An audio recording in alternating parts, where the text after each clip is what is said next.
ನಮಸ್ಕಾರಗಳು ಸ್ನೇಹಿತರ, ಎಲ್ಲರಿಗೂ ಹೊಸ ಜೋಡಿ ಚಾನಲ್ಗೆ ಸ್ವಾಗತ.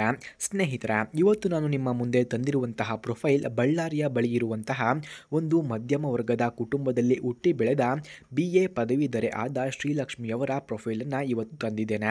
ಇವಳಿಗೆ 27 ವರ್ಷವಾಗಿದೆ. ಬಾಳಿನಲ್ಲಿ ಪ್ರಾಮಾಣಿಕತೆ ಮತ್ತು ತಾಳ್ಮೆ, ಕುಟುಂಬದ ಮೌಲ್ಯಗಳು ಎಂಬುದು ಇವಳಿಗೆ ಮುಖ್ಯವಾಗಿದೆ. ಹಾಗೆ ಇವಳು ತಾಯಿಯ ಕನಸುಗಳನ್ನು ನೆರವೇರಿಸಲು ಸ್ವಲ್ಪ ತಡವಾಗಿ ಮದುವೆಗೆ ಸಿದ್ಧರಾಗಿದ್ದಾರೆ. ತಂದೆ ಒಂದು ಖಾಸಗಿ ಕಂಪನಿಯಲ್ಲಿ ಕೆಲಸವನ್ನ ಮಾಡ್ತಿದ್ದಾರಂತೆ. ತಾಯಿ ಮನೆಯಲ್ಲಿಯೇ ಇರುತ್ತಾರೆ. ಈ ಮಗಳು ಓದುತ್ತಿದ್ದಾರೆ ಎಂದು ಹೇಳಿಕೊಳ್ಳಲಾಗ್ತಿದೆ.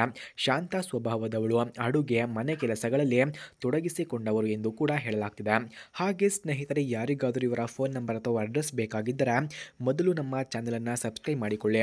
ಏನೇಳಿ, ಮೊದಲು ನಮ್ಮ ಚಾನಲ್ನ ಸಬ್ಸ್ಕ್ರೈಬ್ ಮಾಡಿಕೊಳ್ಳಿ. ಆನಂತರ ಜಾಯಿನ್ ಎಂಬ ಬಟನ್ ಕಾಣಿಸುತ್ತದೆ. ಜಾಯಿನ್ ಬಟನ್ ಮೇಲೆ ಕ್ಲಿಕ್ ಮಾಡಿ ನಮ್ಮ ಮೆಂಬರ್ಶಿಪ್ಗೆ ಜಾಯಿನ್ ಆದರೆ ಮಾತ್ರ ಇವರ ಫೋನ್ ನಂಬರ್ ಹಾಗೂ ಅಡ್ರೆಸ್ ನಿಮಗೆ ದೊರಕುತ್ತದೆ. ಹಾಗೆ ಸ್ನೇಹಿತರೆ, ಇವಳಿಗೆ ಬೇಕಾದಂತಹ ವರ ಈ ರೀತಿ ಇರಬೇಕು ಎಂದು ಹೇಳಲಾಗ್ತಿದೆ. ಸರಳವಾಗಿದ್ದರೂ ಸತ್ಯವಂತನಾಗಿರಬೇಕಂತೆ. ಹಾಗೆ ಕೌಟುಂಬಿಕ ಮೌಲ್ಯಗಳಿಗೆ ಗೌರವ ನೀಡುವವನು ಆಗಿರಬೇಕಂತೆ. ಕನ್ನಡಿಗರಾದರೆ ಇವಳಿಗೆ ಇನ್ನೂ ಹೆಚ್ಚು ಅನುಕೂಲ ಎಂದು ತಿಳಿಸಿದ್ದಾರೆ.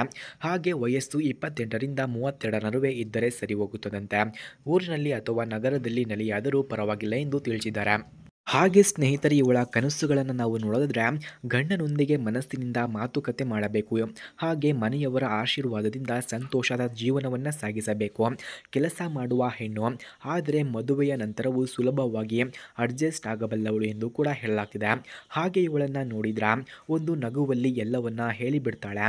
ಹೆಚ್ಚು ಮಾತನಾಡಲ್ಲ, ಆದರೆ ಮನಸ್ಸು ತುಂಬ ಚೆನ್ನಾಗಿರುತ್ತದೆ. ಇವಳಿಗೆ ಪ್ರೀತಿಯ ಮಾತು, ಸಹನೆ, ಭರವಸೆ ಬೇಕಾಗಿದೆ. ನೀವು ಈ ಹುಡುಗಿಗೆ ಸೂಕ್ತರಾಗಿದ್ದರೆ ದಯವಿಟ್ಟು ಕಮೆಂಟ್ ಅಥವಾ ಮೆಸೇಜ್ ಮಾಡಿ. ನಿಜವಾದ ಸಂಬಂಧದ ಆಸೆ ಇದ್ದರೆ ಮಾತ್ರ. ಇವರ ನಂಬರ್ ಅಥವಾ ಅಡ್ರೆಸ್ ಬೇಕಾಗಿದ್ದರೆ, ನಿಜವಾಗಿಯೂ ಇವರ ಫೋನ್ ನಂಬರ್ ಅಥವಾ ಅಡ್ರೆಸ್ ಬೇಕಾಗಿದ್ದರೆ ಮೊದಲು ನಮ್ಮ ಚಾನಲನ್ನು ಸಬ್ಸ್ಕ್ರೈಬ್ ಮಾಡಿಕೊಳ್ಳಿ. ಆ ನಂತರ ಜಾಯಿನ್ ಎಂಬ ಬಟನ್ ಕಾಣಿಸುತ್ತದೆ. ಜಾಯಿನ್ ಬಟನ್ ಮೇಲೆ ಕ್ಲಿಕ್ ಮಾಡಿ ನಮ್ಮ ಮೆಂಬರ್ಶಿಪ್ಗೆ ಜಾಯಿನ್ ಆದವರಿಗೆ ಮಾತ್ರ ಇವರ ಫೋನ್ ನಂಬರ್ ಹಾಗೂ ಅಡ್ರೆಸ್ ನಿಮಗೆ ದೊರಕುತ್ತದೆ. ಜಾಯಿನ್ ಆದರೆ ಮಾತ್ರ ದೊರಕುತ್ತದೆ, ಇಲ್ಲಾಂದರೆ ದೊರಕಲ್ಲ. ಧನ್ಯವಾದಗಳು.